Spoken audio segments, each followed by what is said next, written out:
नमस्कार, मैं हूं सैयद सुहेल और आप देख रहे हैं ईबीएक्स कैश स्टूडियो से 3 बजे का बुलेटिन।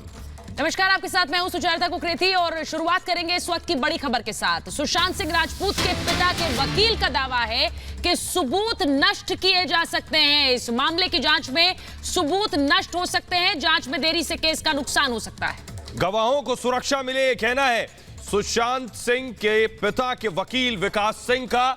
बड़ी बात वो कह रहे हैं कि अगर सीबीआई को वक्त पर जांच नहीं सौंपी गई तो सबूत नष्ट किए जा सकते हैं। वो सबूत जो दरअसल सुशांत के हत्या में शामिल लोगों तक पहुंचने में मदद करेंगे, वो सबूत जो सुशांत की हत्या में शामिल लोगों को सजा दिलवाएंगे, वो सभी सबूत नष्ट किए जा सकते हैं अगर जांच में देरी होती है। साथ ही साथ गवाहों को सुरक्षा मिले। वो गवाह जो सुशांत के करीबी हैं, जो सुशांत के लिए बोल रहे हैं, उन्हें लगातार धमकियां मिल रही हैं। इसलिए सुशांत के पिता के वकील का कहना है कि गवाहों को सुरक्षा दी जाए। गवाहों को लगातार धमकियां मिल रही हैं, जान से मारने की धमकियां मिल रही हैं।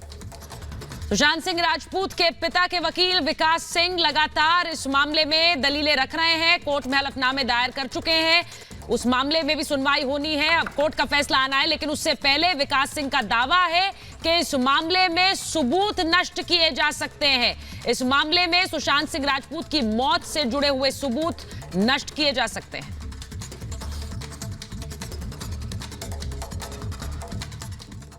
जी, काफ़ी देर हो रही है। आज एक्सपेक्टेड था कि जजमेंट आएगा, लेकिन जजमेंट तो आया नहीं। तो आपको क्या लगता है, देरी से एविडेंसेस टैंपर होने की संभावना है और देरी क्यों हो रही है?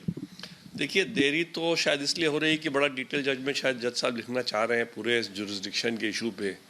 लेकिन जो मेरे को लगता है कि जिस तरह से होना चाहिए था, जो हमारी अपेक्षा है जुडिशरी से, कि ये जजमेंट ऑर्डर उसी दिन कर देना चाहिए था। CBI should expedite the inquiry और बाकी डिटेल जजमेंट लिखते रहते।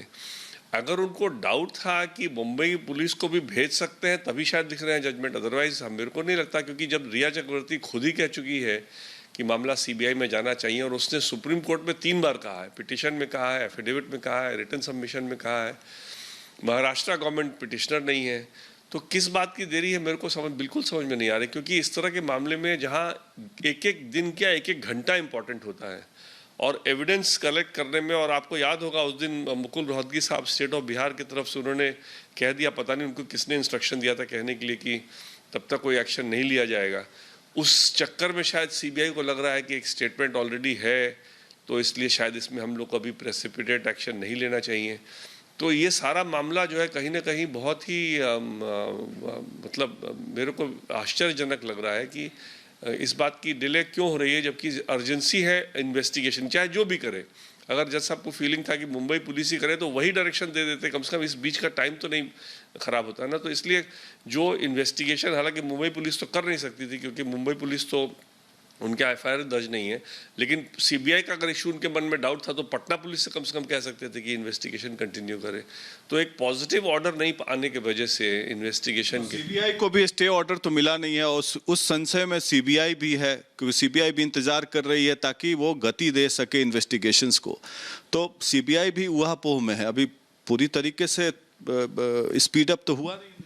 हमको तो लगता है कि सीबीआई भी शायद इंतज़ार कर रही है, क्योंकि सॉलिसिटर जनरल उस दिन प्रेजेंट थे जिस दिन जज साहब ने ओरली कहा था कि कोई प्रेसिपिटेट एक्शन आपने, हालांकि ऑर्डर में कुछ भी नहीं है, और वो भी मुकुल रोहतगी जी के कहने पे कहा था जो कि स्टेट ऑफ बिहार के थे। तो इसलिए कहीं ना कहीं शायद सीबीआई को लग रहा है कि जब तक ये मामला क्लियर नहीं हो जाता है तब तक इसको उनको इसमें मतलब कोई बहुत स्ट्रॉन्ग एक्शन नहीं लेना चाहिए, और उसी से इस केस का नुकसान हो रहा है। क्योंकि आप लोग जो मीडिया में जो दिखा रहे हैं ना कहीं सारे विटनेसेस जो सामने आते जाएंगे तो कल को उन पे खतरा भी तो हो सकता है। हालांकि आप लोग भी बहुत अच्छी काम कर रहे हैं कि कम से कम सामने चीज़ को ले आ रहे हैं कि, लेकिन सामना लाना एक अलग बात है, और विटनेस को कोई नुकसान हो जाए तो फिर क्या होगा। तो इसलिए बहुत सी बातें हैं जो कि डिले से बहुत नुकसान हो रहा है इस मामले में। और जितना हाई प्रोफाइल केस है, जितने बड़े बड़े लोग का इन्वॉल्व होने का चांस की बात आ रही है इसमें, तो अगर कोई एविडेंस जो है क्रूशल, अगर एविडेंस हमारा इस बीच में अगर उसके साथ कुछ हो गया तो बड़ा नुकसान हो जाएगा इस हमारे कॉज ऑफ जस्टिस। जी, मीडिया इसलिए ला रही है क्योंकि एक पब्लिक मूवमेंट है, ग्लोबल कैंपेन है, नेशनल कैंपेन है, इसलिए मीडिया का फर्ज बनता है जनता को इतनी बड़ी मुहिम शायद आपने भी नहीं देखा होगा, हमने भी नहीं देखा है कि कोई एक एक्टर मर जाता है। बहरहाल दूसरा सवाल ये है कि मिस्ट्री गर्ल जो है, जो लड़की वहाँ पहुँचती है मॉर्चुरी वैन के पास, गार्ड का हम लोगों ने कल स्टिंग ऑपरेशन किया है, तो उसने गार्ड ने बताया कोई जानने वाला ही पहुंचा था। इसका मतलब कोई आता जाता था लगातार। शक की सुई है रिया चक्रवर्ती के आसपास के लोगों पर ही, या खुद रिया हो या उनके साथ कोई आते जाते होंगे फ्लैट में जो पार्टी होगी, और दीपेश सावंत जो बैग लेके भाग रहा है उसने बुलाया। तो ये क्या लगता है आपको, इसकी मुंबई पुलिस ने अभी तक छानबीन क्यों नहीं? देखिए, मुंबई पुलिस तो दिशा इसमें देना ही नहीं चाह रही है। और जहाँ तक उस लड़की का सवाल है या दीपेश सावंत का सवाल है, अगेन ये सब बातें हम लोग मीडिया में ना डिस्कस करें तो बेटर है, क्योंकि ये काम हम लोग वेट करें कि कम से कम जो भी इन्वेस्टिगेटिंग एजेंसी है इसमें एक तह तक पहुँचे और तभी मामला सामने आए। क्योंकि